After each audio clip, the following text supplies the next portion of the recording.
Hey, what's up, everybody? Good morning, good afternoon, wherever you guys are watching this, whenever you guys are watching this. So I thought today we'd go over DK Metcalf of the Seattle Seahawks. He had a great season last year in his first year with the Seahawks as a rookie wide receiver. And so I sort of thought in this video, I sort of take a look at where I think he'll go in this 2020 season, sort of how he'll perform. Is he a good value? Is he not a good value? Is Tyler Lockett a problem? Is the fact that the Seahawks are mainly focused on rushing the ball, is that a problem as well? So I'm going to go over all those different kinds of things and sort of give you different opinions and outlooks on sort of where he could go this season and then where I expect him to go and sort of how I'll treat him in this upcoming 2020 season. So last year he put up some solid numbers for a rookie. He finished as the 30th wide receiver overall among all wide receivers, which is a solid stat considering it was his first year in the league. And, just to be a rookie, rookies don't always, come in and immediately produce very well. But the fact that he produced 30th, not too bad for his rookie wide receiver campaign. So if we look at his 2019 stats, he had 100 targets for 58 receptions, 900 yards, and 7 touchdowns. So a solid stat line, only 100 yards away from that 1,000 yard mark.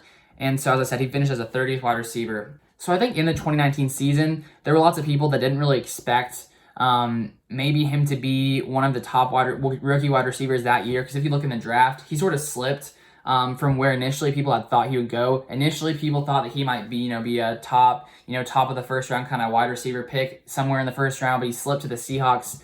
I think it was like around the 50 something pick for the Seahawks in the 2019, 2018? What year is it? I guess that was a 2019 draft. So he slipped a little bit farther than people had expected. He was the 9th wide receiver off the board in that draft, but I think that in 2019 he sort of showed that he should have been picked higher. He is a lot more valuable than some scouts or experts maybe thought he was. And I think one reason is apparently in like his 3-cone drill, he did worse than Tom Brady. And so some people were questioning his like route running ability and those kinds of things. But obviously he sort of put lots of those people to silence now. 6'4", 225 pounds, and he ran a 4.33 40. I think there's no doubt that obviously he has silenced all of his haters and proved to people that he's going to be, a great wide receiver in this league.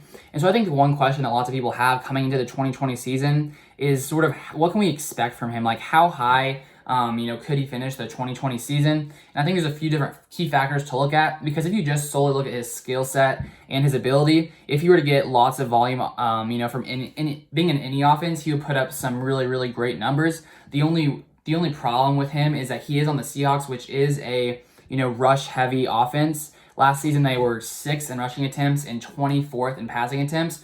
So obviously with Pete Carroll there, they favor the running game as they have for a long time. And so that's the only thing that's sort of holding him back from really putting up, I think, like wide receiver 1 numbers. So I think that's one area to keep in consideration. I think that's sort of the thing that's holding him back from having a super high ceiling.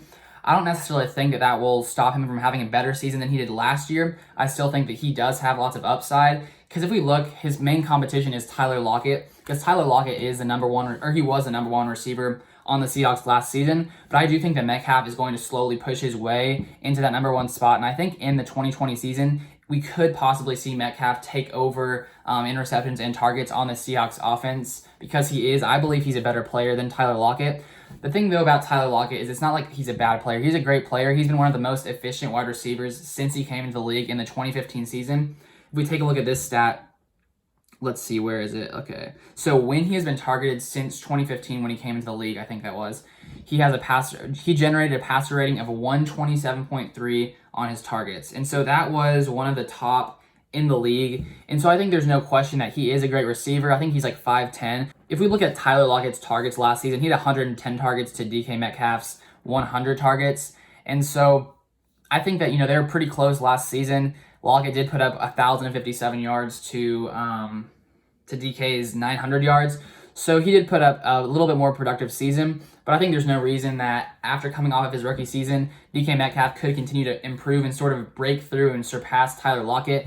When I was looking at what some of the coaches had to say, they were saying that in this 2020 season, they plan to use Metcalf a lot more, sort of put him in more places around the field and sort of give him more routes that he can do, which will sort of just, I think, elevate his play and allow him to break past that 1,000 yard mark, which I think is definitely possible in this upcoming season. So right now, if we sort of look at where Metcalf is being taken, because that's sort of the important part, of course, we need to know where he's being taken and if he's a value at that position. So he's being taken in the 19 to 22 when it comes to wide receivers, so the 19th to 22nd wide receiver being drafted. And I think that is a solid value for him, and I think he could, outperform that. I guess that ADP position, as long as he gets those targets. I think he could get a similar 100 to maybe 120 targets. And if he can, fix his problem with dropping the ball, because I think he was ranked 8th last year in dropped passes.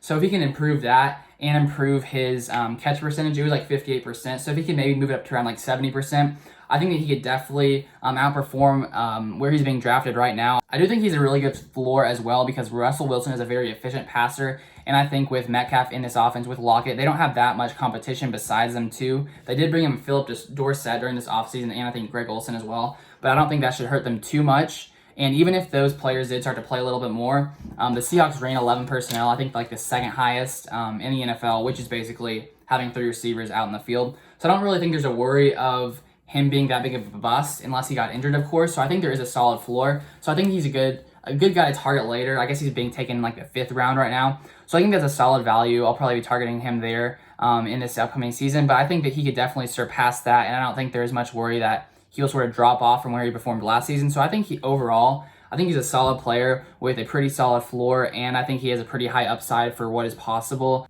So those are basically my thoughts on DK Metcalf. I might have said DJ Metcalf a few times. DK, DJ, they're so similar. Sorry if I mistaken that a few times. But anyway, those are my thoughts on him. I think he is a better pick than Tyler Lockett, because I think he is going to continue to move up the depth chart to the number 1 spot. We'll see if he actually will in this upcoming season. But I think this sophomore season will be a great season for him, and I think that he could be a very solid fantasy option. Possibly, maybe he could get to the wide receiver one ranking at the end of the season. I don't know. That's a little bit tough considering the slow volume offense. But anyways, those are my thoughts on DK Metcalf. Let me know what you guys are thinking down below. If you agree, if you disagree, feel free to put your thoughts down below in the comments. And if you guys are new to this channel and you're into fantasy football, feel free to subscribe. I post a lot about the Packers and fantasy football as well. So I'm going to continue putting lots of those kinds of videos out. I'm posting about, once every day besides 2 days, so 5 days a week.